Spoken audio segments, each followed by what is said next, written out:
Welcome to another Saturday night and taking it to the nub. I'm your host, Boston Jimmie. I thought last week was fun, the week before. Well, tonight we have two guests from DAV Cigars, and this is a great sponsor of Stogie Press. And somebody I haven't had on the show probably since the beginning of taking it to the nub. So it's been close to 4 years. We got a lot to catch up on. I mean, I've been talking to them personally, but I think everybody out there needs to hear it directly from Val and Armen, the owners of DAV. But before we do that, we need to drop a quick advertisement segment in here, and then we're going to bring in Val and Armen. This episode of Taking It to the Nub is sponsored by the Box Press Cigar app, the ultimate cigar smoking experience. With Box Pressed, you can easily catalog cigars with your own virtual humidor, quickly rate and record notes for any cigar using the Smoke Session feature, receive intelligent cigar recommendations based on your personal taste profile, and access exclusive discounts from top cigar brands. You can even shop your favorite cigars directly in the app, then automatically sync the order to your virtual humidor, plus so much more. Download Box Press today by typing bxpr.sd/install into any web browser and discover the world of cigars like never before. That's bxpr.sd/install.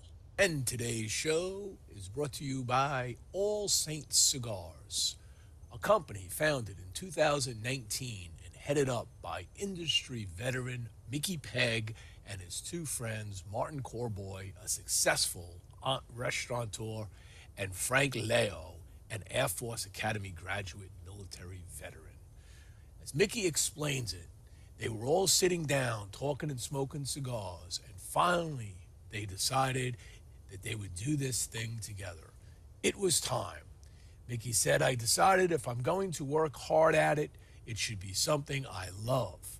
Besides, a tough day with a cigar is better than a great day doing anything else.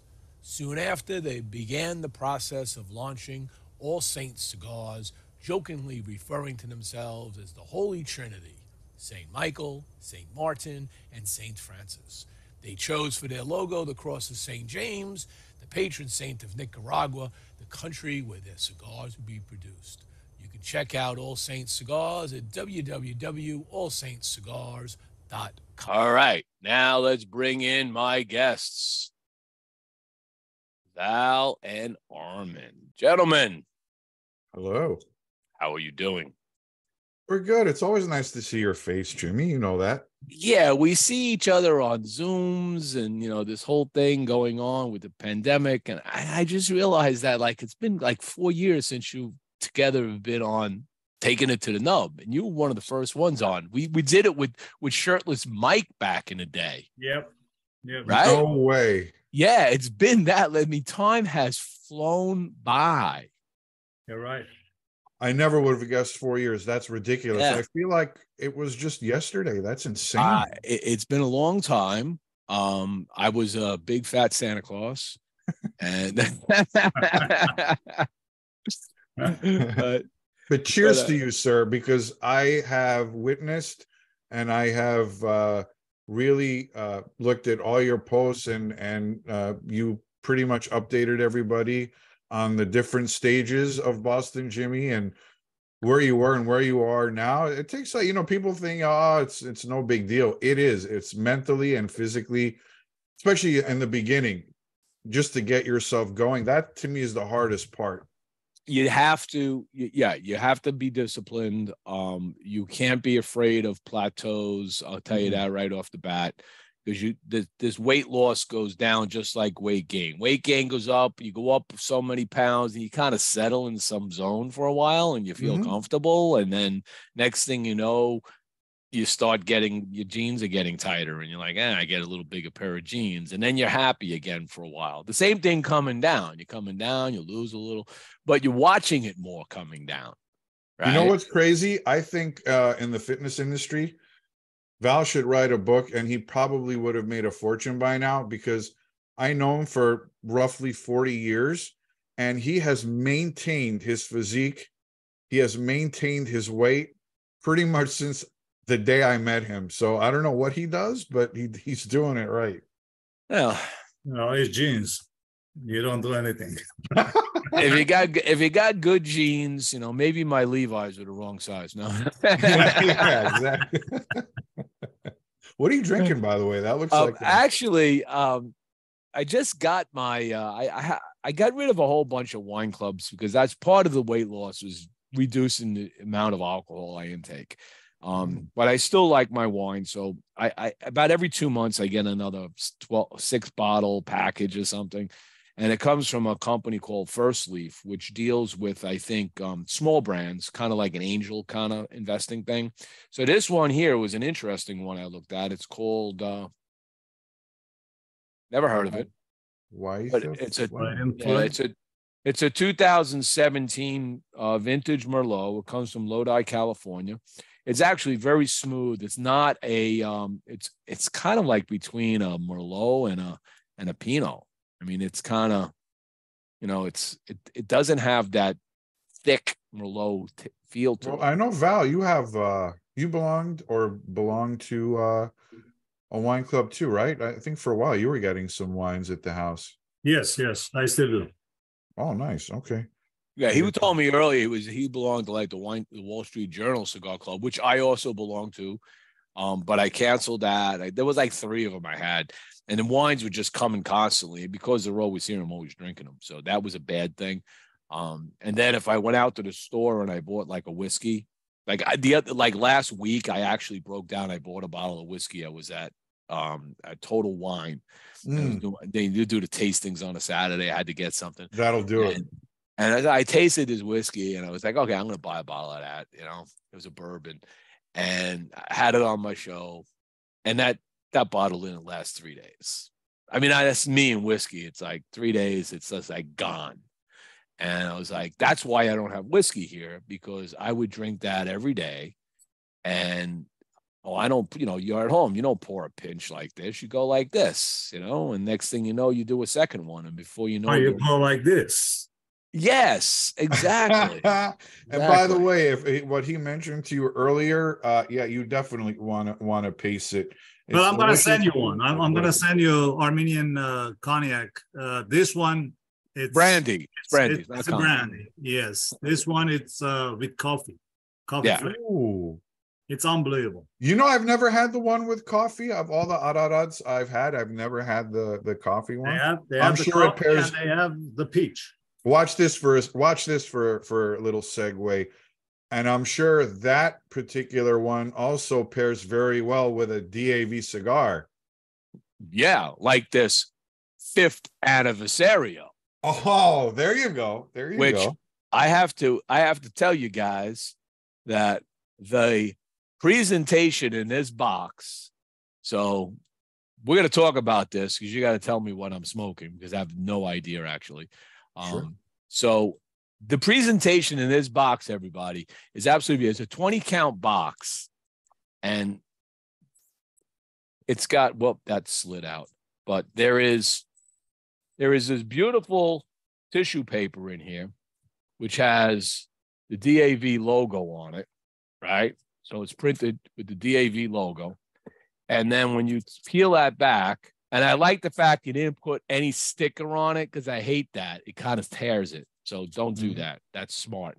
You got a cedar sleeve. So anybody who likes, I love this because now I got plenty of cedar spills for lighting my Connecticut cigars with. It's got a Bovita pack in it, right? And it's beautifully presented. Look at those cigars. Yeah, we didn't have box press, so we decided with the 5th anniversary, go with the box press. Yeah, so there size. It is. I mean, it's beautiful box press cigar. We'll take that out of the wrapper. Right. I love the Rosado color. Right. It's got a nice bit of marbling that runs through it. It's a beautiful box press. It's got some nice oils on it.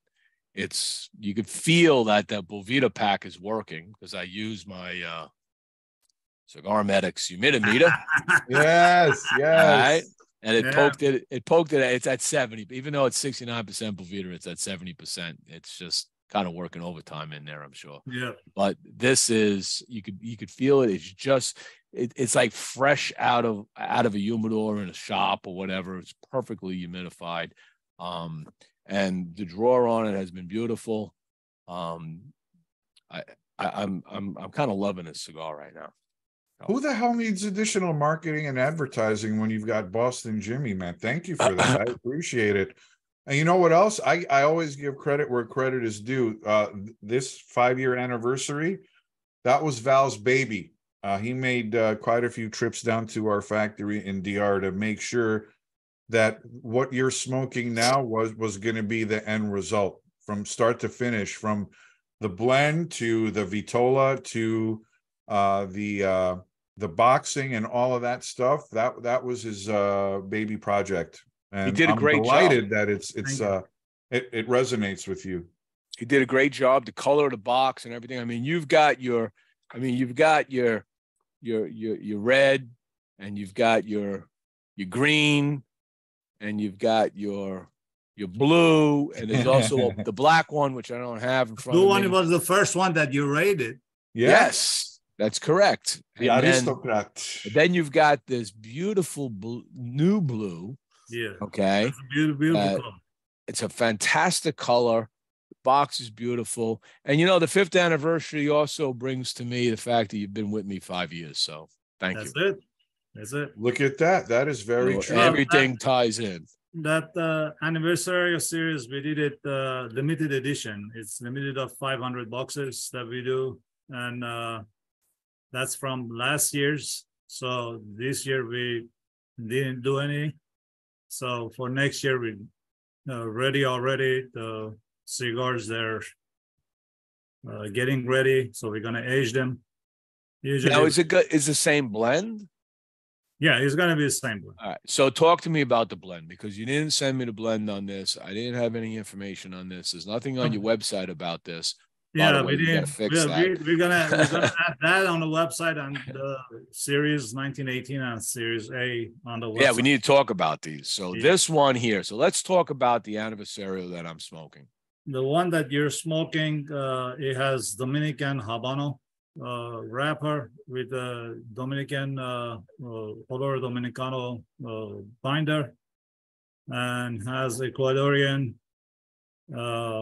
San Andreas and Prieto Cubano in it, with a few more other stuff, ligeros and secos. So this has got a nice sweetness. It's got floral. I talked to you the other day on the phone about other things, and I had happened to mention, after smoking this cigar, and I haven't smoked one of your DAVs in a while, and it triggered me. I'm like going, you all like floral notes. All right, because they're distinctively floral. But of course, that has a lot to do with the Dominican. I find more floral notes in Dominican than I do in Honduran or Nicaraguan, of course. That it does, you're right. But it's a matter of taste. Usually when it's a process that we do, Armen knows this. We have our master blender that is running the factory and everything. So he's my go-to guy.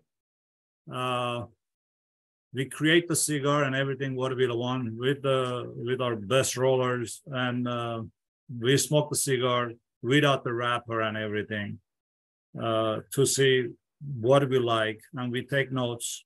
We don't talk to each other. We just take the notes and smoke the cigars and everything. Then we put a wrapper on it and we smoke again.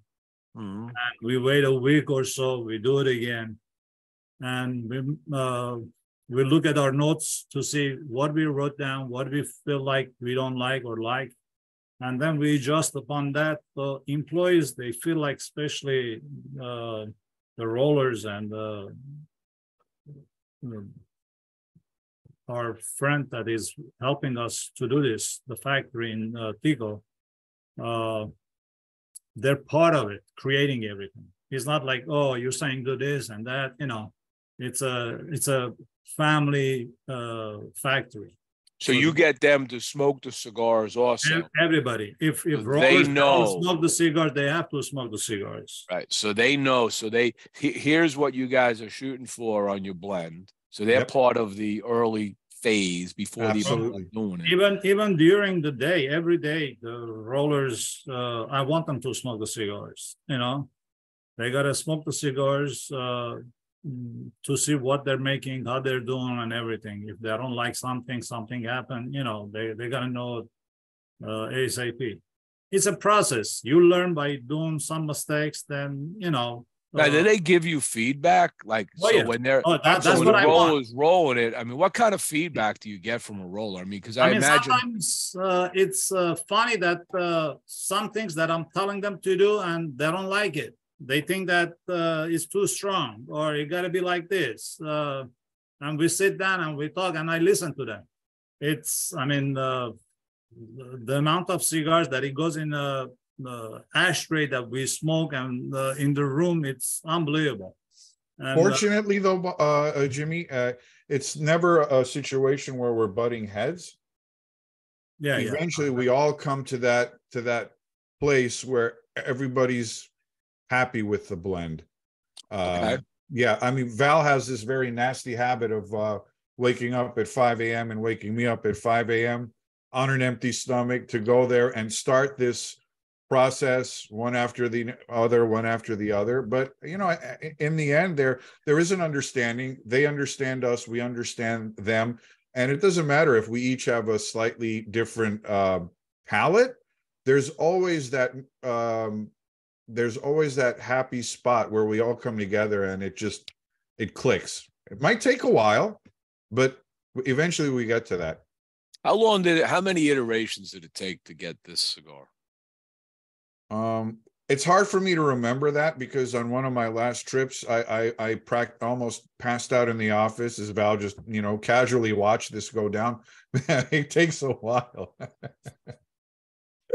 That's another story. It wasn't a one-day thing. No, not at all. You're doing this over time. Aniversario, we worked on it. I want to say at least a week to 10 days to at the end. What we do once we decided this is the blend, we make a few of them. It means somewhere around 50 to 100 cigars, and we put them in the aging room and we keep it there for a couple of months. When I go back, I smoke them again. They smoke it again, and we see the results after a few months to see it got better or is the same or what it changed. And from then you decide, okay, we can do it. Now, sometimes you do it and you know that you did the right thing. You like the cigar. Is none of the, whoever you ask, they love their cigars, whatever they created. Nobody's going to say, no, cigar is not good, you know. But at the end is the consumer that he has to give the okay. But when you go into that process, you got to say honestly what happens, you know, what is wrong with the cigar and everything. Like the first time that we met, you know, you came to the booth and you gave me your card and everything. I didn't know you. I knew you from Facebook and everything. That's about it. And so I gave you some samples and everything, and you looked at me and you said, hey, Val, you know, I'm going to smoke this and I'm going to write about it and I'm going to rate it. And I looked at you. I said, be my guest, do it, you know, and you just did it. You know, it was bad. You were going to say, this is not good. This is the rating. Right. And, that's about it. Well, when you go, you'll always be New York Jimmie or New Hyde Park Jimmie. Always. Well, you could call me New Hyde Park Jimmie. That's okay. That's yeah. If I never moved from Brooklyn to Massachusetts, and if I went down the path of my first job when I was a kid working at the local pharmacy in New Hyde Park for 10 years through college, they wanted to put me to pharmacy school. I would have stayed there. I would have owned the pharmacy, and I probably would have been the mayor of New Hyde Park. But I got to tell you, Brooklyn Jimmie has a really nice ring to it. Yeah, Brooklyn Jimmie sounds good. It sounds good, but you know, but when people made fun of me coming back from Boston with a Red Sox hat on, and they started calling me Boston Jimmie, I kind of chuckled at it. And here I am all these years later. I'm banking on it. So I'm happy. That's fun. That's hilarious. But yes, I but 3 years, 3 of the best years of my life, if you think about it. Yeah. Fresh out of engineering school, moving up to Boston. You got a beautiful salary back then, 1981, right? I mean, engineers bank then, they bank now, right? Yeah. Single, doing whatever you want to do. I had a really great time for 3 years of my life. And then I ended up moving back, got married, moved back and whatever. But there's a soul of me that was built, that early adulthood was built in Boston, right? And I have lifetime friends that I talk to every week on Zoom on Wednesdays for an hour, 2 hours, that we stay in touch. And I've known these guys. I've been to their kids' weddings and baptisms and bar mitzvahs and you name it. And we're always connected. We're lifetime friends, which is something special in Boston, because if you don't understand Massachusetts, you're not brought into the family until they vet you for a long time. You could be acquaintances and hang out, bar somewhere, but you're not going over somebody's house until they accept you into the family. And then it's lifetime, man. You know what? I actually can relate to that. And Val knows this because he and I our whole lives have been involved in the Armenian community as well. And I grew up going to the camp that's in Franklin, Mass. So almost every other week I would go up there. I mean, my lifelong friends, a big part of them are from Massachusetts or New Hampshire or Rhode Island and what. I had cousins that lived in Providence. So I get the mentality. I get that culture for sure. You're 100% right. There's a loyalty there that you don't break. And it runs through me. So that's what I mean. So part of that was instilled deeply in me for 3 years, and I moved back. And then I've been in Florida since '87. So you could just call me, Florida Jimmie, whatever you want to call me. And I lived in Japan for a while. So is that right? Yeah. So is that when you were at Northrop Grumman? Yeah. Was that no? When I left Northrop Grumman, I started with a company that was based out of Cincinnati that eventually got bought out by the Siemens Corporation. So I've been kind of working for the Siemens Corporation for 23 years, but they took me to Japan and I was there for a year back and forth. And then I moved over there for a year. So you can call me Jim-san also. That's what they called me there. I want to interview you, man. You've had a very interesting life for sure. Yeah. I've the Johnny Cash song fits me well. I've been everywhere, man. It's like that song is stuck in my head from that commercial. Jesus. But so but going back to this, when you go into that aging room after you leave them there for a few months, how many times have you gone into that aging room and said, "This is the wrong cigar," or is it just let it age more? Which one do you do? I mean, I give you an example. We created a cigar, barber pole cigar. This was 3 years ago. And it was a good cigar, but it wasn't my taste. So we have some customers in DR that they like it, they buy it and everything. So we do it for DR. And funny thing, I totally forgot about that blend and everything. I mean, I never thought about to bring it to US, put it in our, cigars inventory. And happened that I had few friends that they went to DR from Armenia. And it was Sunday. And I had to call the manager to open up the factory for them and everything, called the rollers to roll some cigars for them. So then they called me up a week later and they said, "Man, we love this cigar." I don't know which cigar they're talking about. I said, which one? So they're showing me this barber pole. I'm looking at the barber. I said, you sure? He says, yeah. This is from your factory. Then I remember. Then now we start getting orders only for Armenia for barber poles that they love it, and we're sending it. So you never know. You know, it's something that there's a cigar for everybody. Yeah. Well, Steve Saka will tell you that, right? Sure. My cigars aren't for everybody, but there's a cigar for everybody. You know, That's you true. may not like A, but you like B. Yeah. All right. You know, that, you know, when I tell people, when I do reviews, I try not to focus on the notes. Like, you know, like if you don't like floral notes, you may not like a DAV cigar. If you love floral notes, you're going to love this cigar. Yeah. Right.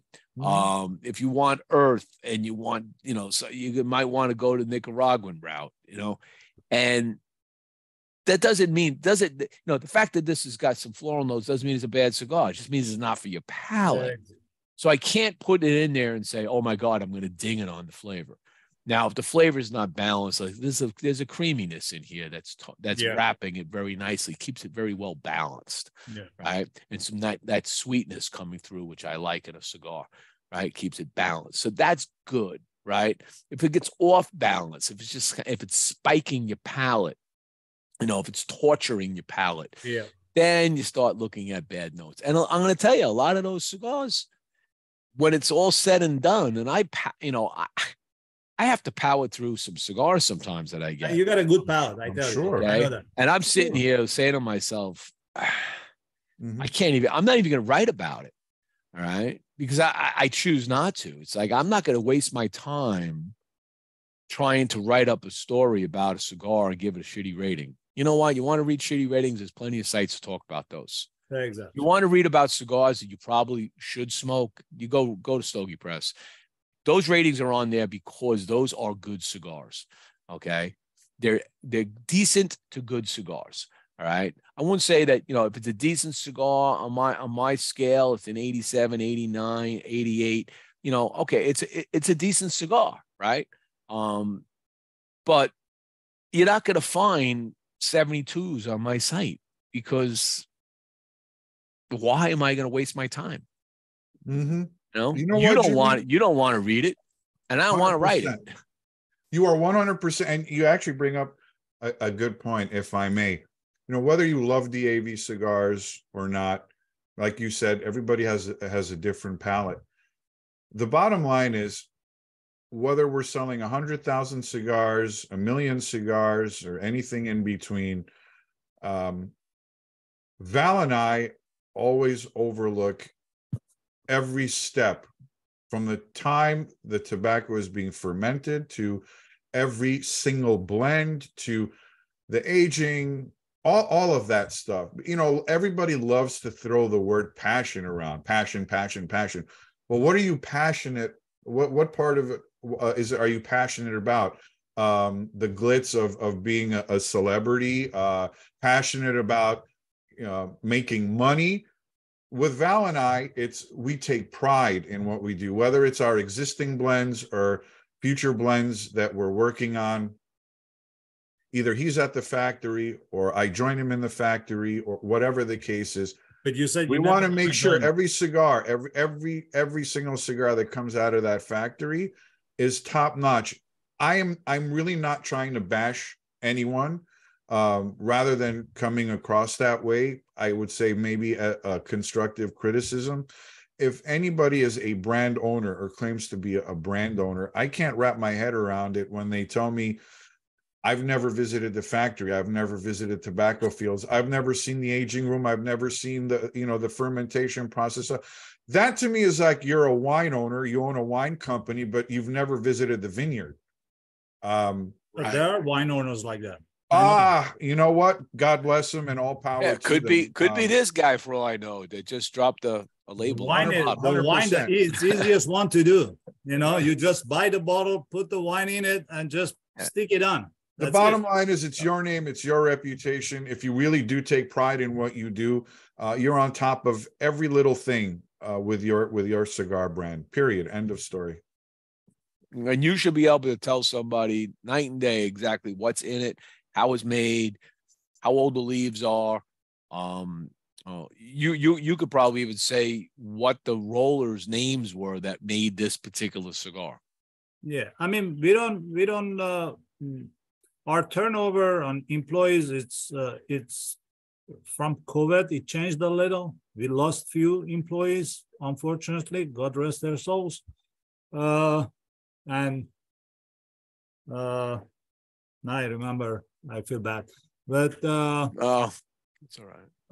We don't have that many turnovers. I mean, employees. We try to keep them. It's family. We treat it as family. Usually, when I'm there, first thing that I ask, how's his kid? How's his mom? Because I know every one of them what problems or what not, what they need and what they're going through. So Saturday nights, it's a domino night for us to sit down and play domino and barbecue and everything. So it's a good time to get to know everybody because that's where you do it, right? In the beginning, 5 years ago, when I started doing it with Armen and everything, they were a little bit culture shock for them. You know, that how the boss is going to come and sit with us and play domino and smoke cigar. You know, he's going to barbecue for me and everything. And how is it going to work? We invited their families and everything to come over also with the kids and everything. And we start having fun. And now they feel like they're part of everything. Part of family. Yeah. Part of a family. And that when you have a family, you're gonna run it like that. You know, you run it like a family. Everybody's contributing. Everybody's getting rewarded when they sell. It's all passing on down. I mean, it goes wrong. It happens, and things go wrong in families. Well, once they see my face in the factory, nobody's happy. You know, they know that I'm not happy. You know, but that's part of the business. You know, and you go on. So we got a few comments coming in. I'll go through. So Gabby Caffey says, timeless classic packaging. I love it. On Thank the you, Gabby. Aniversario. John Harper says, love a good DAV, especially the Lanceros. Cheers. I can't disagree with that. Thank you. Vivian Caffey says, looks beautiful. Great job, guys. Thank you, boss lady. Lou Piscatelli, one of my great local brothers of the leaf here. We trade cigars and bands, and he's the guy that does these really cool things. Yeah, I was going to say that's okay. Nice. So this is cigar band art. Oh wow. Okay, I don't know if you really can appreciate it far there. away. I couldn't even tell. So if you take a look at this right here, that's impressive. Everything on here is a cigar band. Wow. That is really impressive. That's everything. Awesome. So this is a print. I don't have this original, but the one over here with me, that's the original. Wow. Okay. So he's got, all right. He's the real deal. I'm going to have to put this over here now because I screwed it up. But he does this he started as a hobby, but now he has something called LA Bandworks. Yeah. Okay. La Bandworks. And we did one to raise money for Jesse Flores a long time ago. Yeah. He does this stuff, and I've watched him in the process. He'll just sketch something like that out, and he has all the bands, and I collect all my bands. I collect and I give to him. Yeah. And what he does is he just sits there and he has all the bands organized by colors, like he would do leaf, right? Yeah. And then that's his palette, and then he sits the color palette, and then he sits there and he figures out how many of these he needs for this, and he starts laying it all out, and he does this amazing work. I can barely do a children's puzzle. I would never be able to get through something like that. No, Armen, this is like a jigsaw puzzle on steroids, right? That's art. Try to figure it all out. Phenomenal art. So he actually asked, what factory are DAV cigars made in? Me or you, Val? You don't want to say it? I don't care. No, I was just saying, yeah. So we were very blessed to have and by the way, Pedro Fermin is listening, Val. He Is actually, he? yeah, I swear to you, he's commenting. Ah, Third hi Pedro. generation. He's our guy down at the factory Remembranza, and it's in Santiago, Dominican Republic. And I always refer to that as our blessing, because it was just one of those things that was meant to be, because, you know, Val and I, we knew we were going to start off very small, and we did not have millions that we were going to throw out at any major factory. So the personal interaction was fantastic. We understood each other, and that to me is very important. The trust factor, naturally, and obviously the cigars. As Val said, we went through 1 million cigars just to see where we're going to start, you know, get an idea of what they're about, what their factory's about, what they've produced, what they're capable of producing, so on and so on.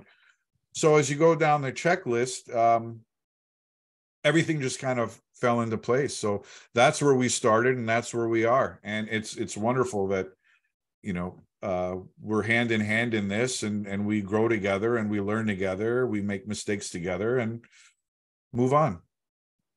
Fantastic. Yeah, answering the question, I think you wanted to know what's the name of the factory. That was the question. Yes. Name of the factory is Remembranza, but we're partnering with Remembranza, so it's Remembranza and DAV Cigars. Okay. Very good. At this point, we'll come back to some more questions and comments in a moment. I'm going to take the final commercial break. Sure. You guys, this is about 3 to 4 minutes. If you need to take a biology break, get a cup of coffee, whatever. No worries. Thank you, man. We could do this, or you could just watch the fun. Sure. All right. So today's show is also brought to you by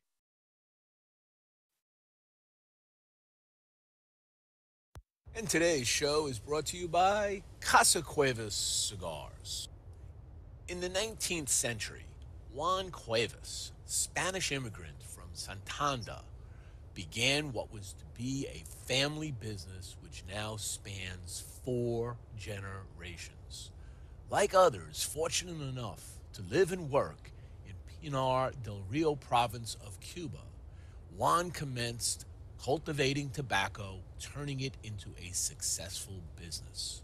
Following in his father's footsteps, his son Juan Jr. continued with the family business, successfully expanding it until events which took place in 1959 forced a dramatic change. Years later, in the Ciabo Valley of the Dominican Republic, Luis Cuevas Sr., Juan Jr.'s son, carried on the family tradition of handcrafting fine cigars in the family's cigar factory, Tabacalera Las Lavas. Today, Luis Sr. is joined by his son Luis Jr. in the manufacturing and sale of premium long filler cigars at their factory, Tabacalera Las Lavas in Santiago, Dominican Republic. So check out Casa Cuevas Cigars at www.casacuevascigars.com and on their Instagram and Facebook channels. Introducing Blackened Cigars, M81 by Drew Estate. A dark, bold, and unapologetic cigar collaboration. My job is all about taste. So when James mentioned he wanted to create an exclusive cigar, I was stoked. Like Metallica, Drew Estate has some of the most hardcore fans out there. I've known Rob Dietrich for years, and when he approached me to collaborate on this, we couldn't be more excited. I mean, Metallica, Black and Whiskey, and Drew Estate, what could be a better passion project? Needed to craft a cigar unlike anything in our portfolio. One that would take cigar fans on the deepest, darkest, heaviest journey into the mystical world of Maduro. Full-bodied with notes of espresso, leather, and dark chocolate. Blackened Cigars, M81 by Drew Estate. Before you light your next cigar, be sure to check out Cigar Medics, the makers of the patent-approved humidimeter. The humidimeter is a tool designed to display the relative humidity inside your cigar. With this device, there's no more guessing.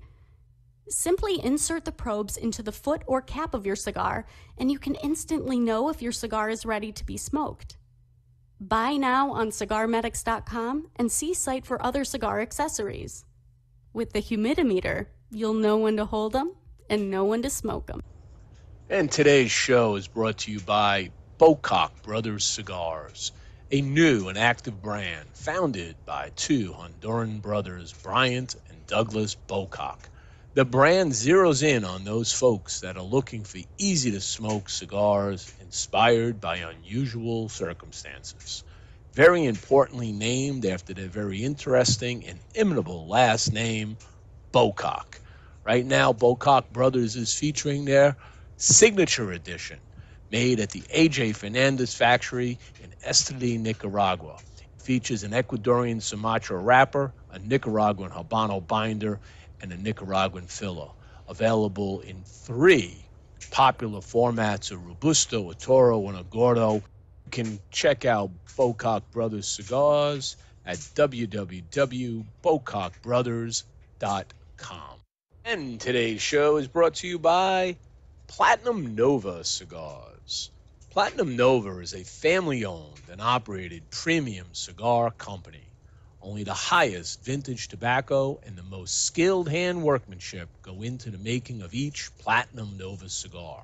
This results in a timeless blend of art and craftsmanship. The Nova brand and the family's work are a tribute and an honor to their grandfather to always remember him and his infinite passion for the finest cigars.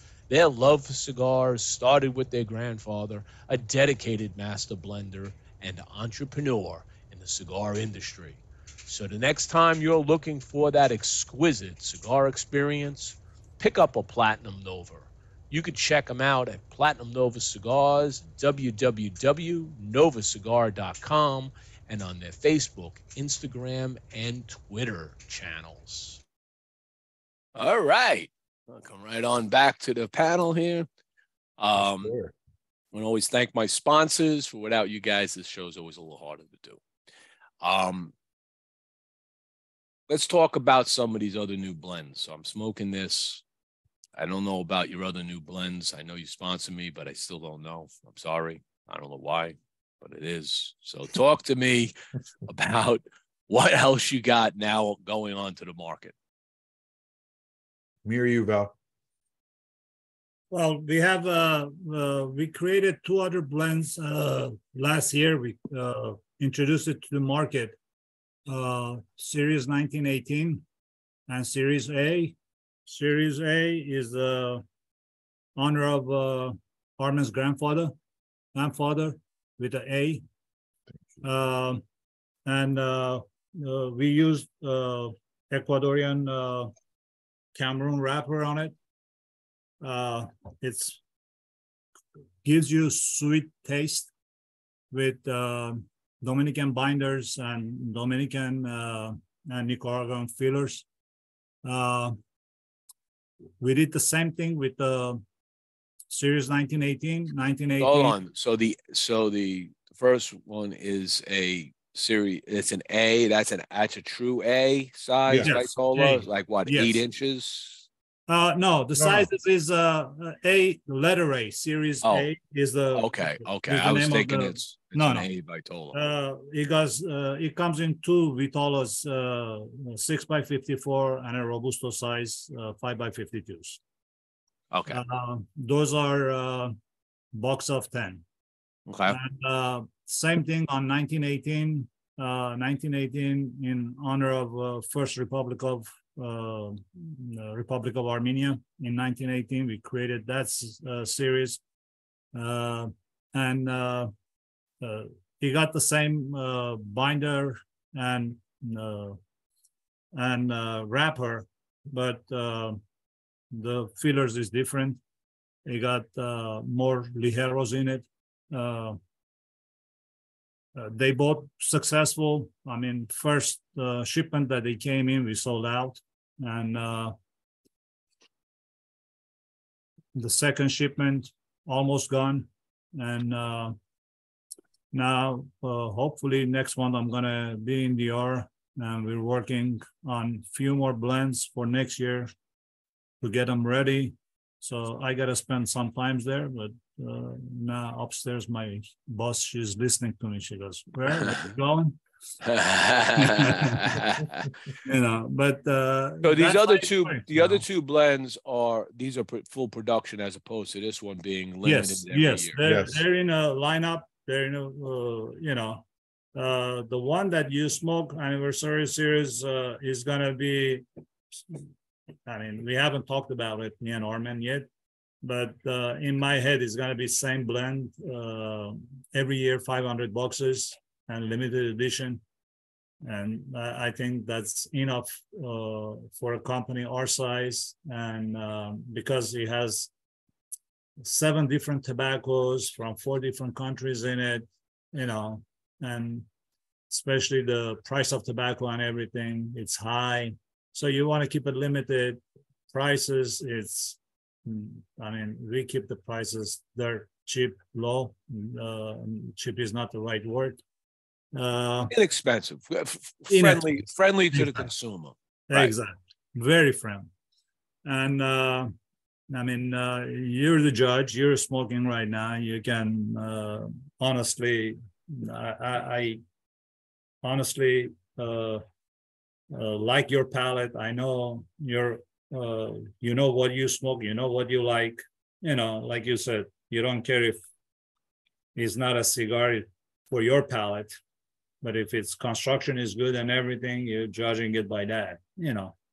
So when you do this cigar, going back to this one, with 500 boxes, so you basically have pretty much effectively a somewhat of a short run. Did you secure the leaf for future? Or yes. So you've got the same leaf. You've bought the bales. You've got the bales. They got your name on it. Yeah. They're sitting in a factory in bales. So each year is going to age. They're going to get a little more aging because they're in the bales, but they get a little more aging. But the same tobaccos that are in there. So it should be it's always interesting to watch that happen. With we have it for I would say, for 2 more years, at least we have it, you know, then we have to go and shop around and get the tobacco and everything to even, I mean, whoever is in cigar industry knows, doesn't matter how much, even the same tobacco that you use and everything still is going to be a little bit of difference in cigar because it's handmade, you know. Of course. It's human that they work on it. It's not machine. It's not ChatGPT that creates everything. So that's how it is, you know. Now, do you have a select, are these made by one pair of rollers? Yes, only one pair of rollers. They work. One pair. That's it. That make usually this. This is how we do on a Robusto sizes. Those pair, they work on Robusto sizes, and the ones that they work on 6x54 and Lanceros, they're different guys that they're more experienced. Lanceros, they're not easy to make. Not everybody can make a Lancero the way it should be made. Yeah, and that's one of my favorite sizes, Vitolas, Lanceros. That of course, you get all the flavors out of that Vitola. Now, I just took the first band off, so congratulations. You didn't overglue the band, so I didn't have to rip the freaking thing off. I will deduct a point on cigars if I actually have to do that and I destroy the wrapper. Good to know. Happens. I know that. You did once to mine. Yeah, you paid attention because nothing, that's a pet peeve. No, you don't want to spend good money for a cigar and then you know, it gets down to that point where the heat is there. It should be enough to take the band off, right? Yep. Sometimes they're over glued. Sometimes the glue gets onto the wrapper. It's just like, pay attention to that, people. I mean, you're right. Tell the ladies when they're sitting there and they're putting the band on and they're chit-chatting and they're not paying attention that, you know, that's what happens. What they're doing. That's what happens. That the good ones do it right all the time. I've been into the factories. I have to say it's to me, it's the one of the most tedious jobs in that factory is putting bands on cigars or putting the cigars in the cello. When I had my Boston Jimmie cigars, I got them and I put them in the cello. I had to get the bands separately. So I had to put the bands on myself. So I had to make the glue, the vegetable glue, right? So I had to I had to make that with the pectin. Yes, right? with the pectin. That's right. I had to make my own pectin, and then I little dab, right? I had to get it. I had to get that on there perfectly, let them dry, and then I had to put them in the cello. And I'm like, now you know what it means without the band moving up, exactly. Right? So the band had to be on just snug enough that it didn't move. Then you had to get it in that cello, and I'm like, going, and I go into these factories and I watch them. It's like, boom, boom, boom. They do zip, zip, zip, and they do that 8 hours a day. It reminds me funny of what you say, because the first time that we were there and we were kind of late, and Armen says what they're doing and everything, they should have been done already and everything. I looked at Armen. I said, you know what? Why don't you go and sit there and help him out? There you go. And see how easy it is. And he looked at me like, what am I? I said, no, literally, go and sit there and do it. So he went there, like you said, the cello and everything. He says, no, this is not my job. I cannot do it. Don't talk like that. I was like this, you got to slip it right in, and it's got to go in the right way. And because the I was fold panicking. on the, I'm like, what the hell's going on here? And then I was all right. Because then you got to fold it over the right way. And if it's not done right, it's like, oh my God, I put it in sideways and now it's not folding right. It's like, oh my God, it's a process. Say these things that we're talking about. I hope people later on, if they watch the show and everything, it's when you go to store and you see the cigars that it's in a box and everything, they're all the same color and everything. They look good. It's not a machine that created and everything. Human person does it.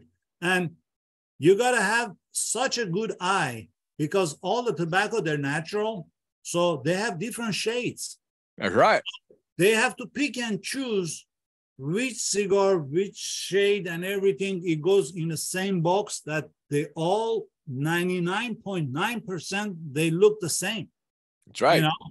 So, public doesn't know that. The more we educate the public, the more they're going to appreciate when they pay $20, $30 for that cigar, for any cigar, or $10 they smoke, to know what it went into creating that until to come to the store. That's very true. And to watch them, even the sorting of the leaf. Yeah. Right. Because they, all the factories, they use female workers for that because they have a better eye for color. Is much better. Their eyes are better for color. Yeah. Right.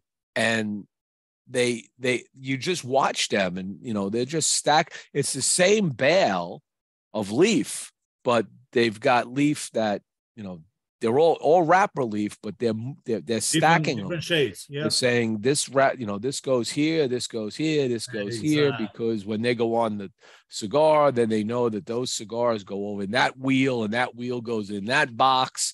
And that's a whole process, and it's an age-old process. I mean, this and it been takes going time. on for 100 years. Patience and everything. So sometimes, for us, it's a little bit easier because we're not a big factory that we make 2 million cigars a year or so, so we're limited, and we can't make 2 million cigars, but we're going there. Right. Well, like I said at the beginning of the show, that they do 4, 5 million, 10 million cigars a year. I'd rather do 5,000 top quality premium cigars than 500,000 lousy cigars. That's right. Hey, Jimmie, as I always do when we're on, as soon as you went live, I always share. So I've been sharing since we went live, and my eye just caught one of Lou's questions. God bless you for asking. The MSRP on the Anniversary is $15. Again, because it's a very limited. It's well worth the $15. And Lou, next time I see you, come over next week. I got one sitting here. Nice. All right, I like that. And oh, by the way, for those that paid attention to my Wow Factor show at 1:00, there was no wheel. because we didn't really do a cigar brand last week. Uh-huh. So we'll combine last week's wheel to this week's viewers into a wheel for next Saturday.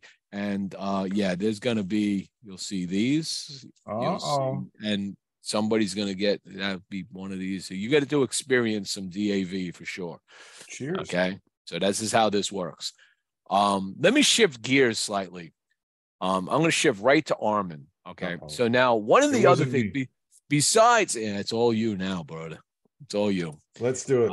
So besides being a co-owner of DAV and having to do your work and having to put up with your partner all the time, I'm sure that's always a challenge. All right. It's fun. Yeah, of course it's fun. Yeah, it is. All right. Two Armenians together can only be fun. You are now the president of the Boutique Cigar Association. Yes, sir. I'm very proud of it. Congratulations for that. I've been following, as you know, I've been following the formation of that for years with Gabby and everybody. I'm proud to see that moving forward. Cheers. It's a long time coming. Explain to people what the Boutique Cigar Association's mission is. Sure. The industry. You know, since you asked that question, Gabby's like, you don't have to mention anything. Just talk about DAV, but it's impossible not to mention the founder. So to sum it up nicely for all our viewers, the Boutique Cigar Association, the reason it was founded, the mission of the BCA is as follows. We wanted to have and create a platform for all those small family-owned boutique companies, and there are many of them out there, as we all know. It's a place to help them navigate, number one, their business, how to grow and educate them, whether it's importing the cigars, marketing the cigars, also helping them navigate through, I'm going to say, imminent regulations. We've seen what the previous fight was, which is now once again the current fight. So we know that the FDA is never going to back off. So it's really also advocating for them, giving them a voice. And of course, our lobbying efforts, and a lot of that is in, I will say, partnership with the PCA, because we know very well they've really taken the fight to the hill. I was so elated when Glenn Loop also joined the PCA. I remember he did a phenomenal job with the CRA. CRA, of course, is part of that fight as well. So all of these things. And in addition to that, we have now come up with and will be implementing a syllabus once a month for our members. We're going to have a lecture, a seminar, whatever you want to call it. And it's not in-house. We always try to bring in the right speaker for the right topic. And again, things like packaging, importing, all of that stuff. By the way, if you have seen the new website, we also have different membership tiers. It's not just for brand owners. It's for manufacturers. It's for distributors, retailers, even connoisseurs. And the other thing that we've done is, I know every boutique eventually has that ultimate goal to be on the grandest stage of all, which is the trade show in Vegas, the PCA trade show. So we've done two things. Number one, this year is going to be a historical year because the BCA is going to have a pavilion at the trade show, a beautiful, very centrally located spot. Of course, DAV Cigars will be there. And right now we have 15 other companies that will also be part of that pavilion because we know that it is, of course, as I said, the grandest stage, but from a financial standpoint, it can be very, very burdensome. And the other thing, of course, having our own events, because we wanted to create an equal playing field for all of these boutiques, something that's not going to break the bank, and an opportunity for them to showcase their amazing products. You know that we've had two very successful festivals in the past in Martinsville, Indiana at Cedar Creek. Stay tuned, sir, because we are this close. We're locking in the dates and the location of the next festival. And I will drop a little hint. It's going to be in your state. I've heard that. And definitely, if you guys know, okay, privately, if you want, because you haven't announced it yet. But if you know generally the day and the month, let me know, because I want to block. I got to go to it. So I got to make sure my calendar is clear for that. And I'm not getting any conflicts this time, because I believe the last time we talked about this on a Zoom. Yeah. I have something I'm thinking about doing at that festival. Aha. Because there was a conversation. I forget who I was talking to on that Zoom, who also does martial arts. And they said, how much fun would it be to have a little martial arts thing going on? So my concept is that I would be more than happy to have somebody else who's a martial artist to come in, and let's do some board breaking. Let's do a board break contest. This is, to me, I mean, I'm pretty much jumping out of my skin, because I've been obsessed with martial arts since I was a kid, as long as I can remember. I've trained in the martial arts. I still, every chance I get, just to get rid of some of the rust. And I still have the chance to train with some of, I consider to be, not just me, I mean, some of the legends. So when you say martial arts, I'm all over it. So, man, please. We could have a fun time. We'll go over to Home Depot. We'll get a bunch of boards. We'll have a moment where we do some board breaks, and maybe each one can do their favorite kata, okay, as a little demonstration of art. And if people don't buy enough DAV cigars, maybe we can show them some pressure points and some other. I don't know if I want to get into sparring. I mean, we could, but I've already, in 1 year, I've already broken, since I got back into it, I've broken my pinky. I've got bruised ribs. I have a broken toe. Goes with the territory. And it does. My pinky, especially, because you see this pinky right here? Yep. See how it's broken right here? It bends. I had a sensei that came in on Saturday, who I used to actually work out with 20-something years ago with my son. He was a young kid at the time. And I happened to notice his finger was the same way. That's hilarious. And when he does a knife hand strike, right? Or a ridge hand, right? Okay. So you go like this, right? Thumb in, right? And everything's flat, right? Except when you have a broken pinky, you can't do it. You have to bend it ever so slightly, right? And I was looking at that. I looked at him and I looked at that. I realized when I watched a lot of these incredible videos of some of the masters, you ever notice that their hands are a little bit bent when they do those? 100%. Because they got broken fingers. I can relate to that. The finger, the ribs, the knee, the toe. Because you can't do a knife hand strike with your pinky hanging out. Jimmie, what do you study? I do Taekwondo. Very nice. Wow. I didn't know this. And I'm just like, yeah, this is like, oh my goodness. And I looked at him and he had the exact same problem. I'm like, he goes, yeah, I can't do a flat knife hand strike. I have to have a slightly bent hand. I said, yeah, you're like a master now. Hey, Val, our festival is going to turn into like an underground fight club plus cigars. I love it. I think it would be an awesome thing. We can have, a board breaking contest would be good, because I love breaking boards. So we can like set it up where, one board, two boards, three boards or something, just see who can do the best, take the shot at it. And we can even open up to the audience, but you got to sign disclaimers. Right? Yeah.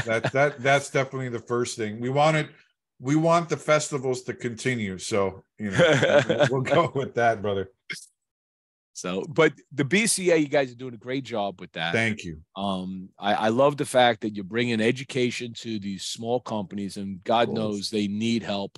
I've talked to many of these small companies, and everything from how to make cigars, how to how to help getting sourcing. You guys can pool resources and help them say, hey, I got this contact and I can get you better leaf, because the more cigars that are sold, the better it is for the consumer and the better it is for the farmers, which is what this is all about, keeping farmers employed. And then the other thing is, and then it even gets to the level of marketing. How do you market cigars?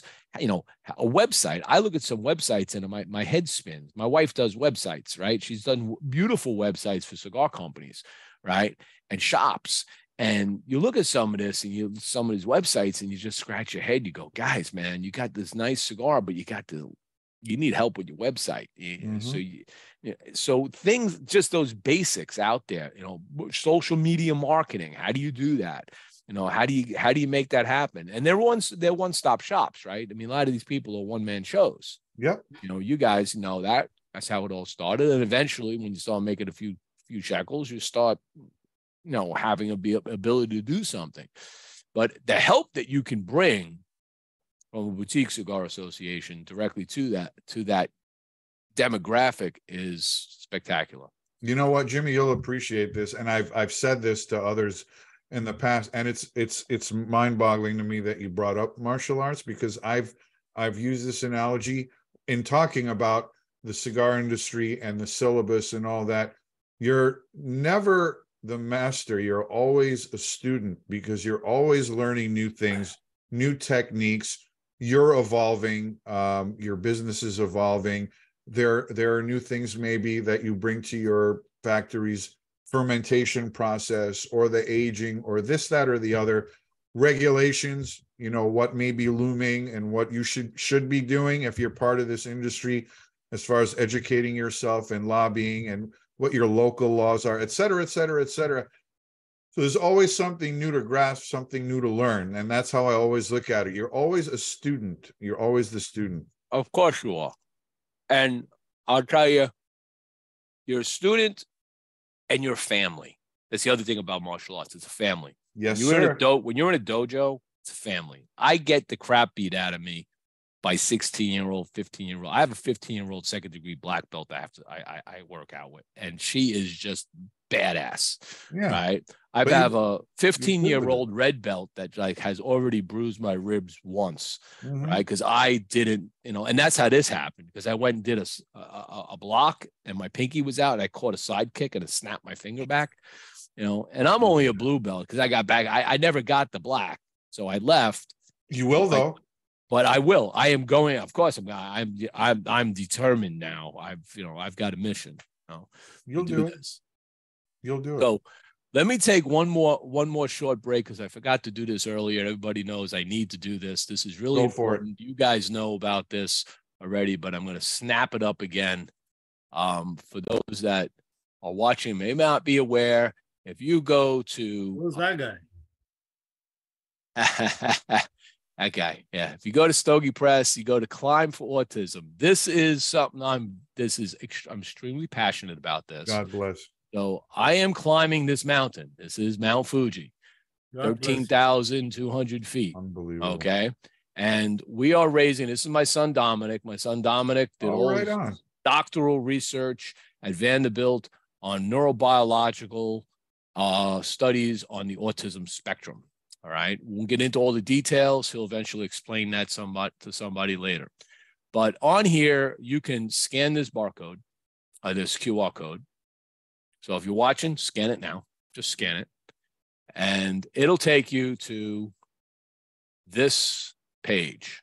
This is our fundraiser, the Climb for Autism. We've raised $25.50 right now. It's already gone up today. All right. Now that goal, that's fictitious. I expect that to be eclipsed. Now we're doing this on July 9th. Well, you guys are at PCA. Yeah. I'll be climbing a mountain.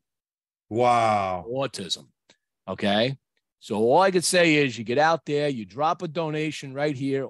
100% of these funds go right to Autism Speaks. We are 1 degree separated from somebody on the spectrum. Everybody that's watching this has somebody they know that's autistic. It is near and dear to everybody. It should be near and dear to drop a small donation. The idea is that whatever group, brand, shop or individual can raise the most money will get a photo picture taken at the top of Mount Fuji with my son and I with their branded apparel as the sun rises over the mountain of Japan. Okay. And there'll be a whole article. I'm going to document this whole thing. There'll be videos of it. It'll be a post article written all about it, how much money we raised. Now, what's important about this is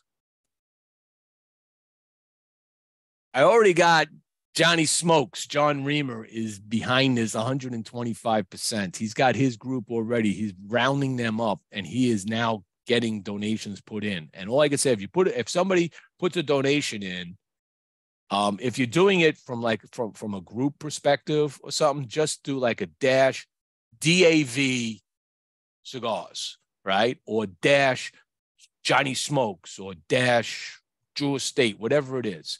Okay. And whatever one, and that's how I'll get it, because I get the complete tally. I see everything that's coming in on a daily basis. As soon as something happens, it pops up on here instantaneously.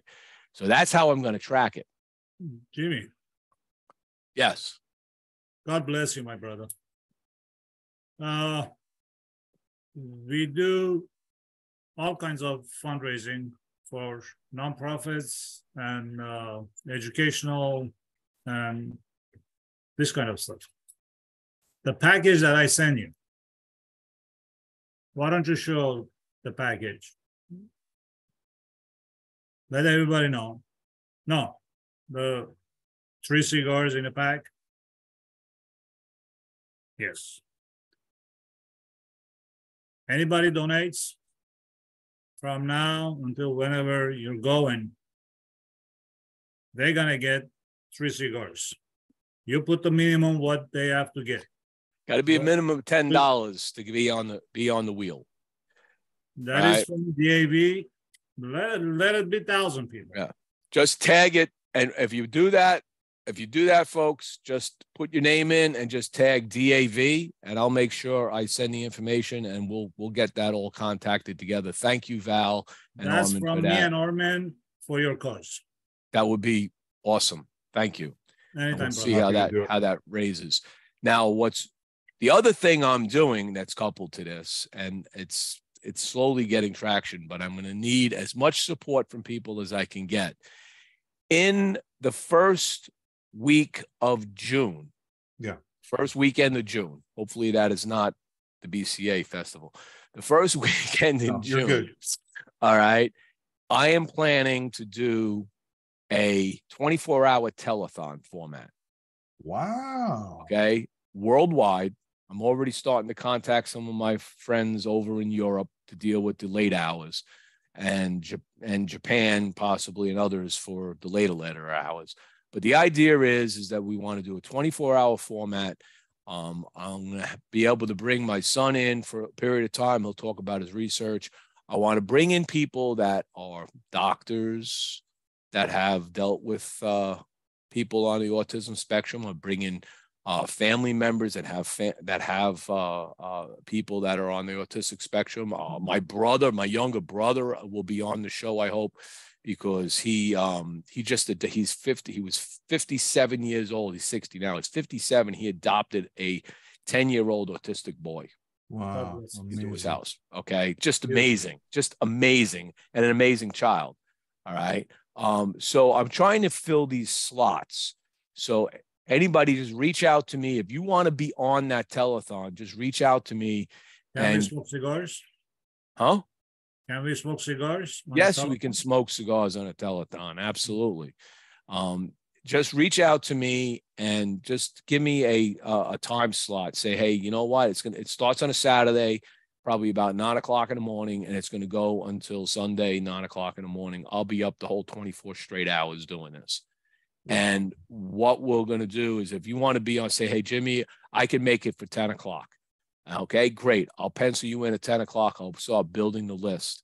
If you know somebody who's autistic and has some musical talent maybe they want to, play their guitar or their drums or their violin or whatever, sing, whatever it is, and they want to come on, give them an opportunity to just showcase something. This is what I want to do. And here's the fun part. As as we climb the levels of donation, like I'll be climbing the mountain, there's going to be, like right now, we've got $25.50. When we hit $3,000, I've already got some interesting prizes already committed. Quality Importers, Joe Grow on a show has donated an amazing prize. When we hit the 3,000 level, we're going to do a wheel.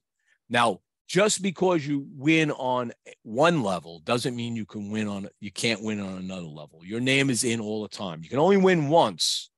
If we have multiple prizes at a level, you can only win once on the level, but you can win on multiple levels. Okay. Obviously, your odds are going to go down because the numbers are going to grow, right? Sure. So last time I gave away a bunch of prizes, it was like 1 in 30. Now we probably have 1 in 50, right? So yeah, get out there, do it, and join the fun. And like I said, if you got a group or a brand and you want to just get in the battle, man. Say, hey, I want to be the best. I want to be the one that really raised the most. And let's have fun with this. Sure. And see how much we can go. Because if every consumer, just think about this. If every consumer dropped $10 when he went to a shop, dropped $10. If you have a shop, just mention it at an event. I'm going to be going to an event in May at my local shop, and we're going to be doing a side segment during that event where we're going to be going around passing a hat or passing a barcode and getting collections. The idea is just $10. I could raise $100,000 easily. That's just 10,000 consumers. That's a drop in the bucket, right? If people got behind it, just $10, just boom, put it out there. And that will grow so fast. And when we're done, I want to be able to take this and contact the PCA and go, guys, this is what the cigar community did for autism. Well, the proof is in the puddings. Of course. Now, I tell you what. You said that $10 minimum. Right. And we offer 3 cigars. Mm-hmm. If minimum, you don't get 100 people to order, to donate $10 minimum. 100, I'm saying like that's low bar, low bar. That means people, they're not putting their money where their mouth is. Exactly. We're offering something for free, literally for free, because you cannot get those 3 cigars for $10. No, not at all. You go to JR, you go anywhere you go, you cannot get a premium cigar for $10 and ship it to you. So we'll see. We'll see how it goes. Jimmie, this may very well be, and I mean this in the nicest way, the Jerry Lewis for autism. Remember, yeah. I mean, he was one of the greats. And remember Jerry's Kids? Every year he did the telethon for muscular dystrophy. That's correct. The guy raised an astronomical amount for the cause. So hey, this may be the start of something amazing, something big, and something annual. And everybody knows somebody. You know, everybody has a family friend that they have a kid. You know, it's something that it talks to everybody. When you told me 2 weeks ago that we were talking, I told you, this is it. I'm ready. And if we do this annually, the fun part is I'll have to find a different mountain to climb. Eventually, I'll be climbing Mount Everest. I don't know. Hey, I'll take you to Mount Aura. Don't worry about it. That's it. And I just remind everybody here, because we joke about this, but a couple of weeks ago, I was informed that there's a number of people in the cigar community, supposedly, allegedly, I haven't got fact on this, but I was told that there's an over and under that says I'm not going to climb that mountain. Okay. Really? They said, I don't think I'll ever make it up the mountain. Right. Or some people have said that I'm probably going to take a gondola up or a ski lift, but there's no ski lifts on Mount Fuji. There's no. I want to see how a gondola would make it up there too. There's none of that, right? But yes, I am climbing that. The hardest part of that mountain climb is the altitude. Okay, stamina wise, come on, man. I work out 4 days a week You in know what? Taekwondo, and you know what that workout's You better like. believe that'll be set. But here's some advice: Right. go on little short runs on smaller ones. That way, you kind of get acclimated to the altitude. We're going to be coming into Japan on the 9th on a Sunday. We do the climb on a Thursday, so we are going to be taking small little excursions, climbing up to some of the shrines and stuff like that during the week. So we'll be doing some of that. I don't have the ability to actually do a lot of those climbs. You do carry little mini oxygen cans with you. Sure. When you go up, if you need it. And my son's girlfriend's going with us, and she's a physician, so I've got a doctor with me, a medical doctor with me climbing the mountain. So I am not worried. Okay. And yes, I'm going to be on the summit. I'm sorry. I'm going to the summit. You can do it. Don't worry about it. Okay. If you run into any issues or whatever the case, you just throw up the BCA bat signal. We'll get you out of there, my friend. There you go. You just bring the helicopter and fly me back down. Bring the medevac in. Right. And that would be a whole nother story. We don't want that. That ain't happening. No, of course not. So that's what we're doing. So thank you for that support. Is much appreciated. Anytime, brother. Anytime. Anything for a good cause. So wow, that took more time than I thought it would take. Time flies when you're having fun. So last time we spoke, I don't know if I really got into who Armen and Val really are. Okay. Outside of the cigar community, right? I know you're both Armenian. Were you both born in Armenia? Neither of us were actually born. Okay. He's Armenian. Should I go first or Val? Yeah, you go first.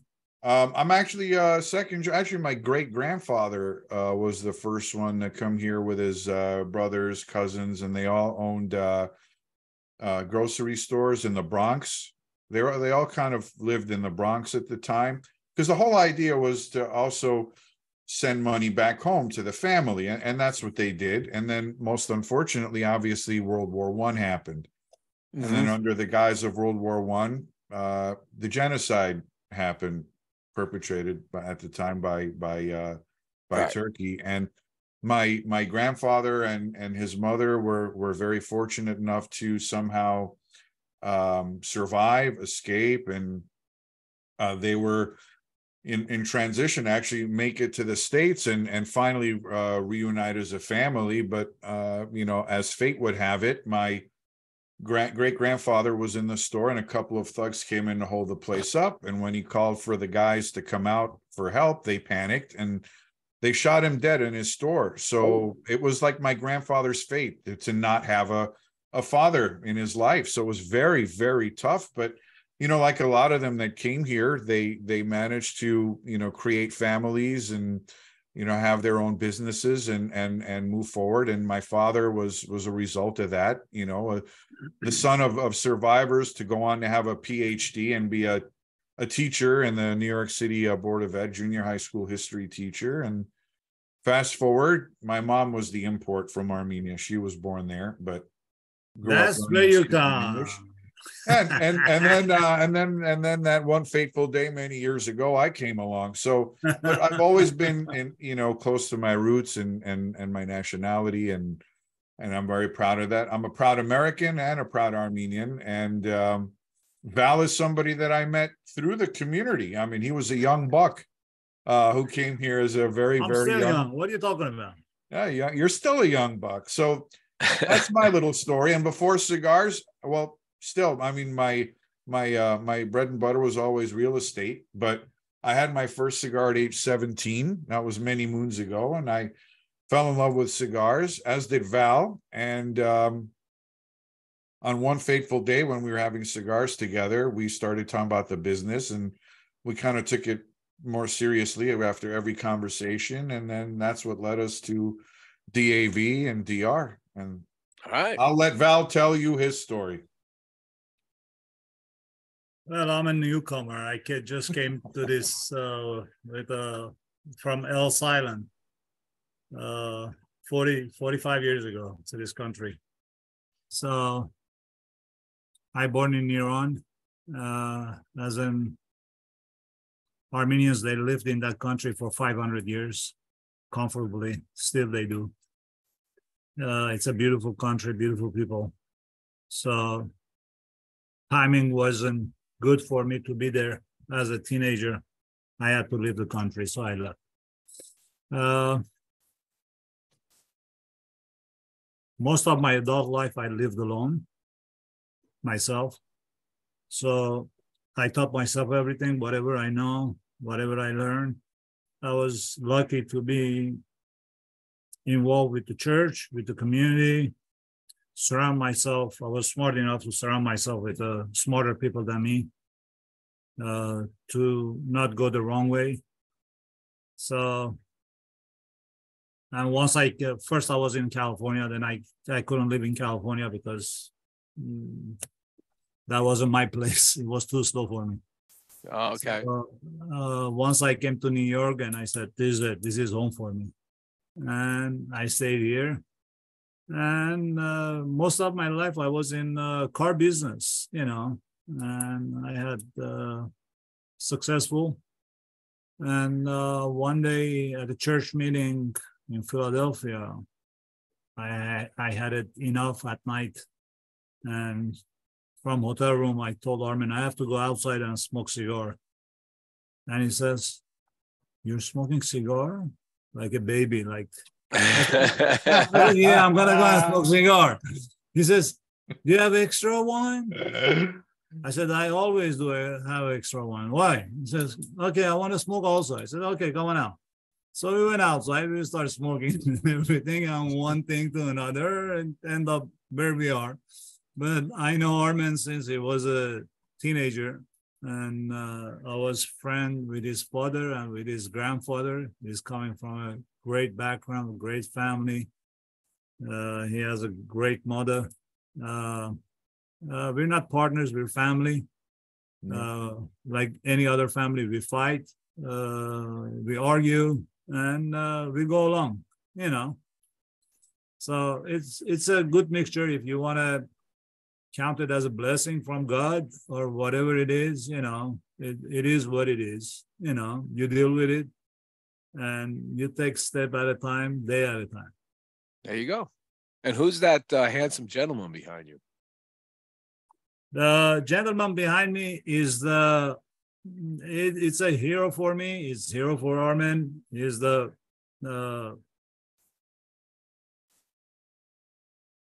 first, in 1918, First Republic of Armenia. He was the ambassador of Armenia to America.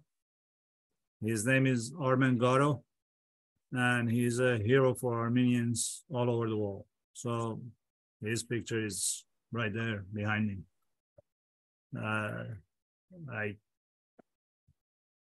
I love history. I love people, what they did for their own country, for their own people.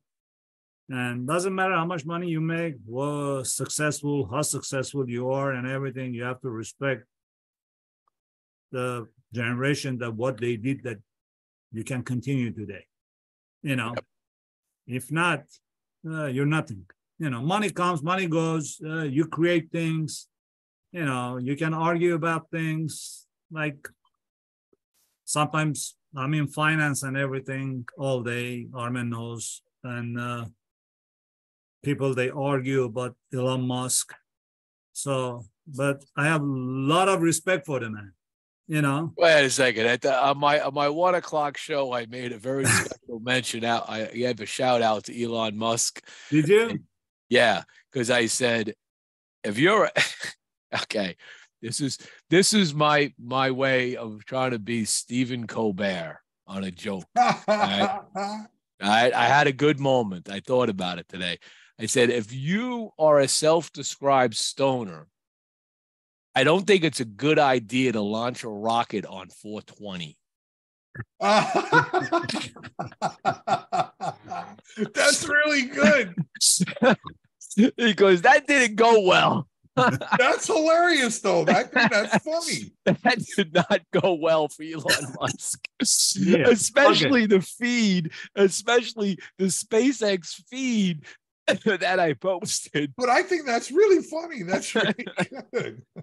They actually had the feed, and the commentator, this woman that's commentating about, it's going up, everything's going good, and then when he did it, it says, and this is the end of and I'm like, yeah, it's the end of you launched the big dick in the sky and it blew up, and that's but I wanna connect this to kind of to our industry.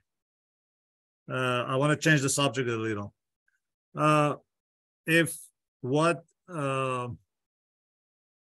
FDA is coming with these new rules with the grandfatherings and everything that from 2007 and up, they're not considering grandfathering whoever is starting the business and everything.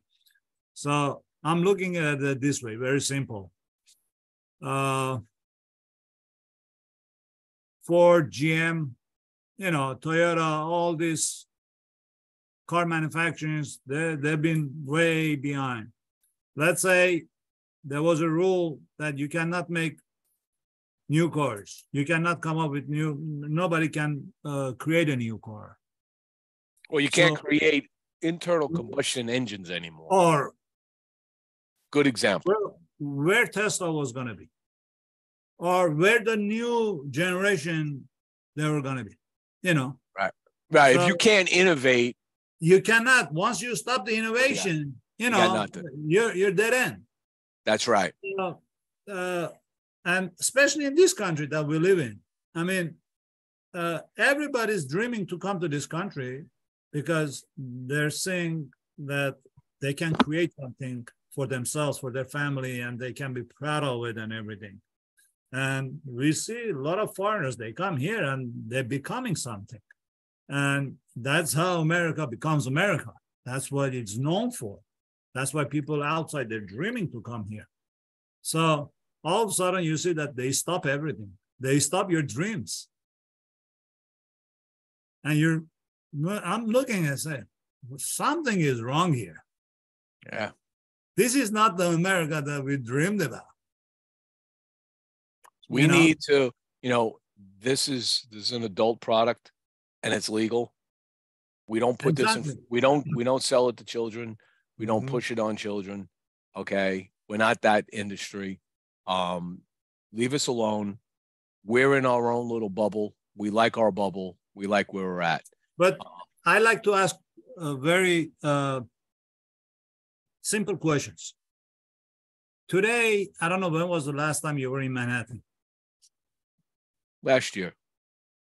If today you go, take the subway to go to Manhattan, take the railroad, anywhere you walk, you're going to see a lunch truck. First I thought it's a lunch truck. By the time I noticed it's not a lunch truck, it's a wheat truck that they're selling wheat, and I was like shocked. Now, 40 years living in this state and in the city, and I had to take a second look. I said, am I seeing this right? So, and the people outside with the cardboard and everything, they have signs, they have tables that they're selling with, and law enforcement and everything, they're not doing anything. Nope. So what happened? Where are we going? You're putting this many obstacles for cigars. And in the meantime, in Manhattan, the guy has a lunch truck. He doesn't have a license and he's selling weeds. Imagine that. I mean, I'm not making it up. You cannot make this shit up. I was there. I saw shit like that. And so just you're asking yourself, where are we? What are we doing? Yeah, the city smells like weed. It's unbelievable where we're going. And we're 1% of the U.S. population, premium cigar smokers. 2%. 2%. That's it. Then and of that 2%, and let's be real, of that 2% is a fraction of that 2% that are people like you and I and those that are probably watching that are smoking cigars every day, maybe 1, 2, or 3. The average is 1 to 2 a cigar month. smoker smoking 1 or 2 a month. They're doing it at their barbecue on a Saturday afternoon. All right, they're doing it at a special event. Yeah. It's not an everyday thing. It's not like this whole 2-3% of us are going out to shops all the time and smoking cigars all the time. So they got to just stop their madness, But okay, and focus on other issues. Then you have to ask question why. Because they want to ban tobacco. It doesn't have nothing to do with tobacco. I don't want to say why. Okay. I'm in the industry. I don't have, to say what, literally what I think, and I know I'm right. But it's mind-boggling what is happening.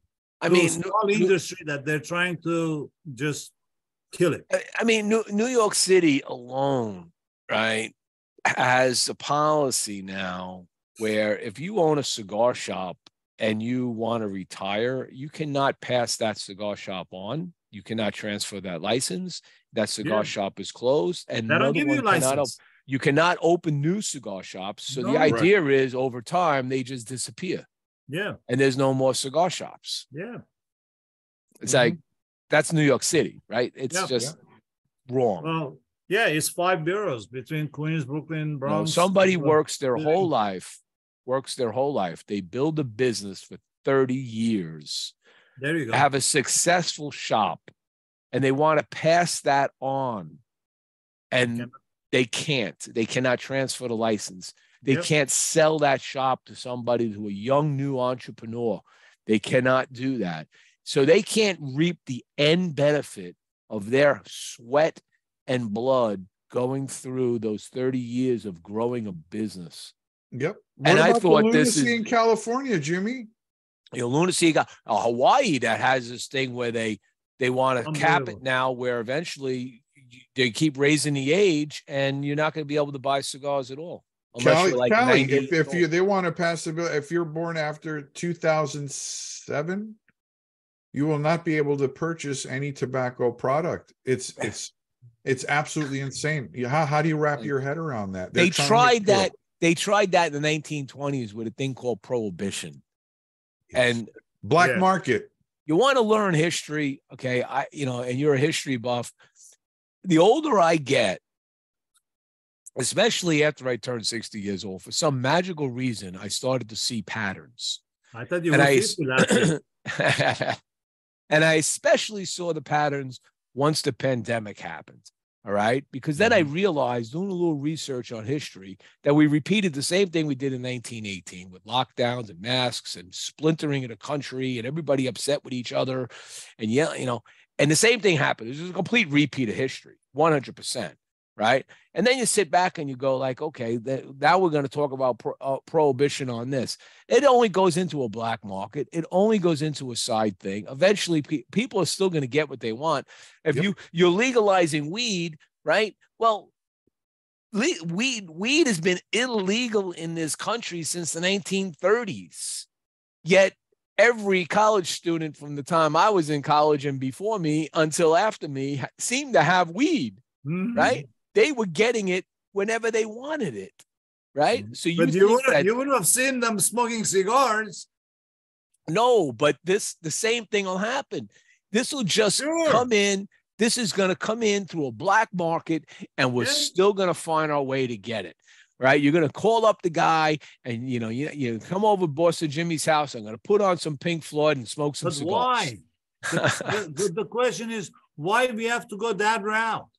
We Why shouldn't. do we have to push public to do something? But I think that's where the government has to realize the fault of their conversation, because this is what's going to happen. And they're not going to have they don't have the dollars to enforce something like this, because then you need special enforcement. You can't enforce it. It's like you said, they legalized the weed in New York, right? The police, they don't have time to deal with it. It's got a truck with a table in front with a cardboard box. They don't care. It's like they don't want to deal with it. They got other problems. They got bigger problems to deal with. All right. They had bigger problems to deal with in the 1970s when I was in college. Well, okay. I mean, They weren't busting people for smoking weed, all right, walking down the street. They were like, they're worried about the guy down there mugging somebody, all right, they're robbing a not even store. worried about that. They don't even care. Yeah, well, You know what? It comes down to two things for premium cigars, and this will end it. Premium cigars need to be exempted and self-regulated. Period. End of story. And we do, and we already self-regulate. Exactly. There's nobody when you walk into a cigar shop.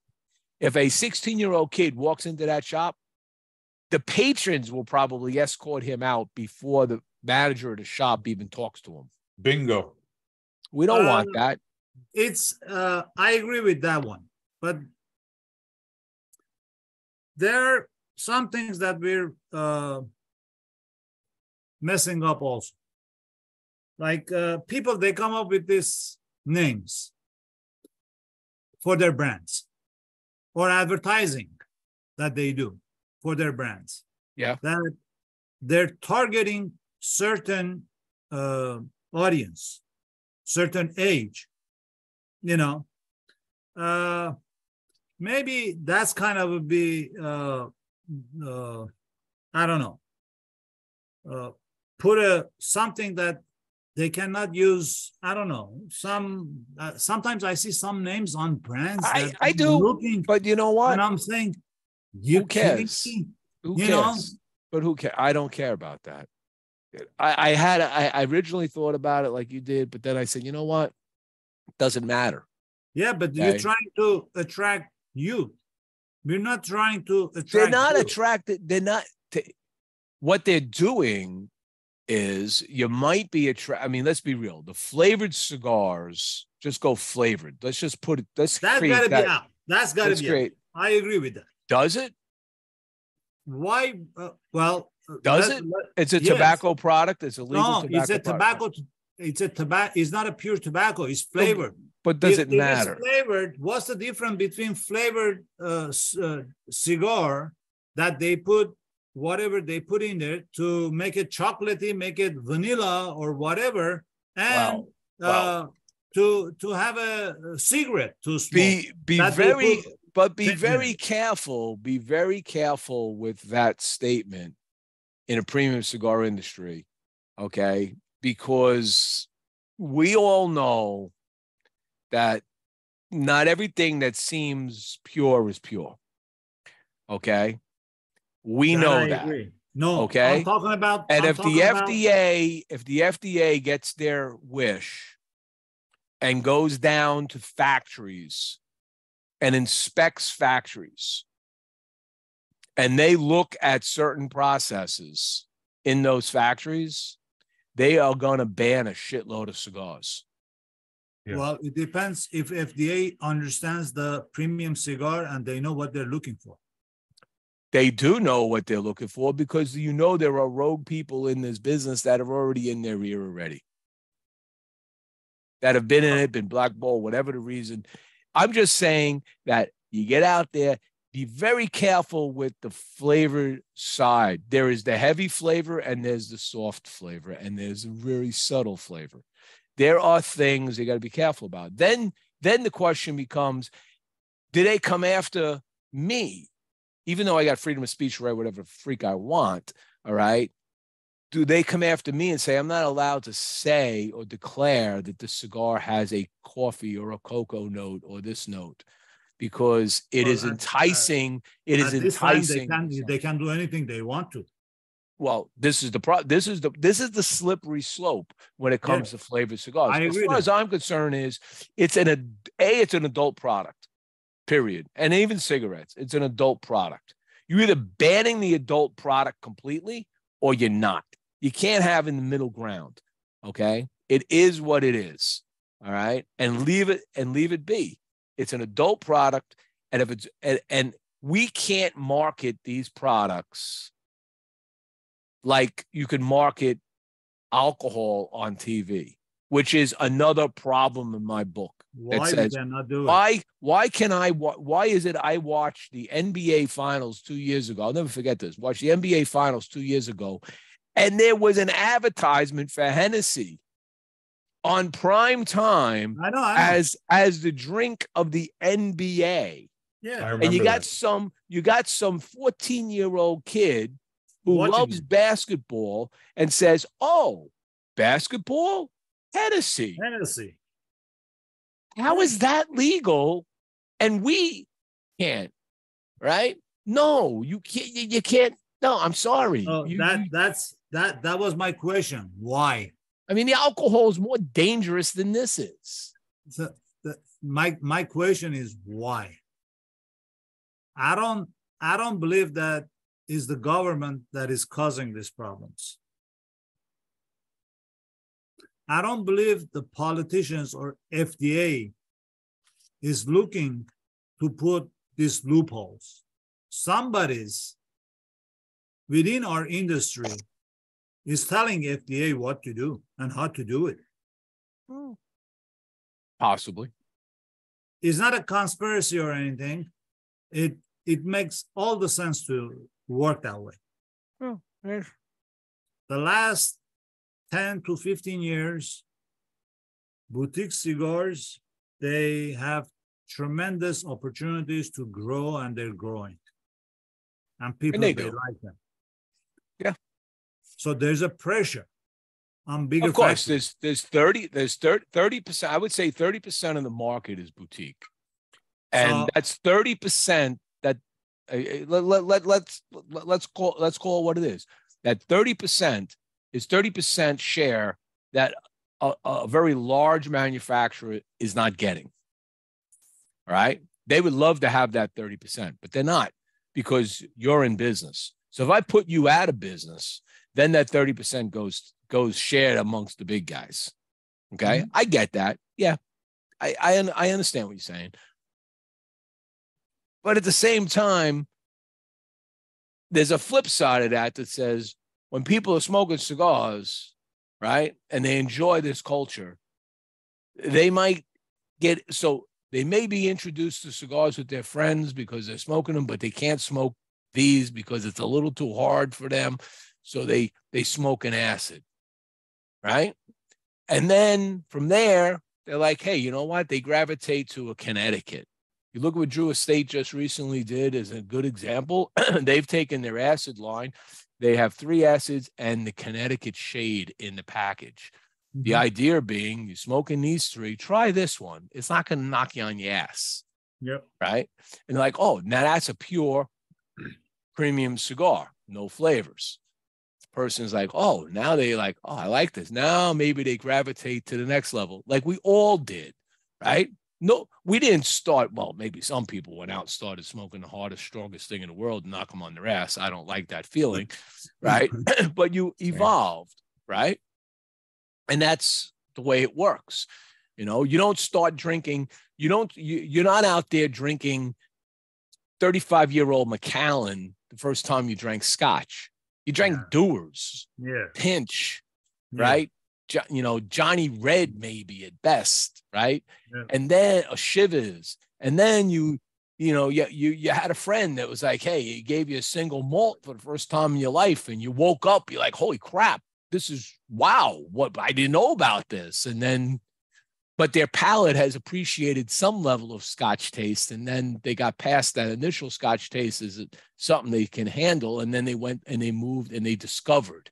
And this whole thing is a discovery of trying different things and learning about this and learning about this country's leaf and that country's leaf, and these countries' leaves put together create this cigar and that cigar, and suddenly you're living a whole nother world because you're enjoying the culture, right? But anyway, we could go on forever on this. Yeah, this is a long story that we can talk for hours and hours. And industry is small, and we have to work to educate consumer between your job that you're doing perfectly. Not that we're friends and everything. Professionally, what you do on a side for this industry is tremendous. Me being in this industry, I understand what you do. And it's without people like you to understand this industry, cigar industry, and appreciating it from the smallest guy to the biggest guy, what they create, what they do, and everything.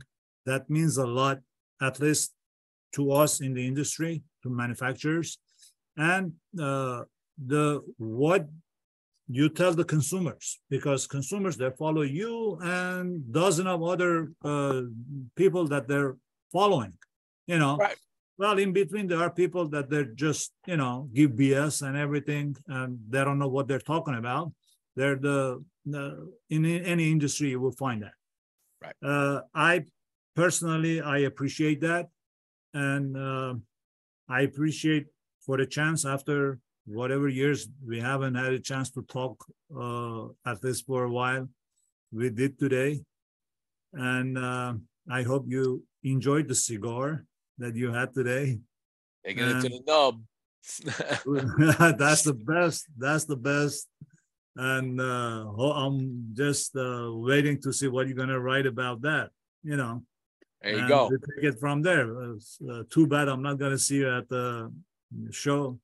I was looking forward to see you there. You'll see me climbing a mountain. Hey, I'm going to see you there. But talk about it. Talk about it at the show. Whatever you can talk about. We're going to do that. Know. But where's Boston Jimmie? Boston Jimmie's climbing a mountain for a very good cause and engaging the cigar community to do it. So I'm doing my job. Before that, whoever's watching this, whoever is going to watch it again, please say it. What are we offering? We got these 3 cigars right here from DAV. You drop $10 on the Autism Speak site. Go to Stogie Press, apply for autism, click the link, donate $10, tag it, your name -DAV. I'll be collecting those names. We'll be in touch with you, and every person will get these 3 cigars if you tag DAV. Beautiful. Beautiful. You're not going to get a better deal than that. Hey, listen, if they have, even if they don't care about the cause and they want free cigars, that's cause. You know. Yeah, everybody cares about the cause, I hope. Yeah. All right, so we are well beyond our time. This is, you guys, I knew this show would go on forever. If you let it. Oh, yeah. I'm going to give you guys the last word. Armen, I think Val gave his last word pretty much. Let me get your last word. What do I add to what he already said? No, but seriously, Jimmie, we always value your friendship, your professionalism, your obvious love for the leaf, because I mean, you've done so much in your life. You continue to do so many things, and yet you're always a constant presence in the industry for what you do. So he's right. The industry definitely needs a Boston Jimmie. We're grateful for you, and it's a shame we won't see each other at the show. However, what you're doing from a human standpoint, from a moral standpoint, far exceeds any sales that we're going to do at some trade show, honestly. So I do wish you all the luck for that, you and your son. I hope you exceed whatever expectations you have. We would love to hear more about it. And of course, we will certainly keep you updated when everything is locked in for the BCA Festival, my friend. And of course, thanks for having us on. Thank you. All right. That is our show today, everybody. Remember, go out there, check out DAV Cigars, check out our reviews on them. They're honest. You're going to love them. And check out the autism site, Our Climb for Autism. With that, we're going to stop the live stream. You all have a great day.